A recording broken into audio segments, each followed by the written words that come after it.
Культурный центр «Айелан» представляет первый сельский молодежный кинофестиваль «Киносинтез». Если ты всегда мечтал снять свой фильм, но у тебя не хватает знаний и возможностей, то слушай дальше. Мы приглашаем тебя в мир кино. Участниками могут стать все желающие от 14 до 35 лет. Вам нужно собрать команду из 5 человек и подать заявку на участие. И вы на протяжении года будете учиться делать кино. От написания сценария до монтажа конечных титров.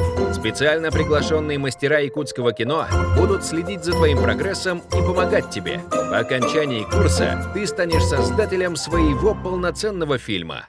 Затем твой фильм примет участие в нашем кинофестивале, который пройдет с 20 по 27 августа следующего года. Призовой фонд кинофестиваля 500 тысяч рублей. Мы ждем твою заявку на участие. Не упусти возможность стать ближе к удивительному миру кино.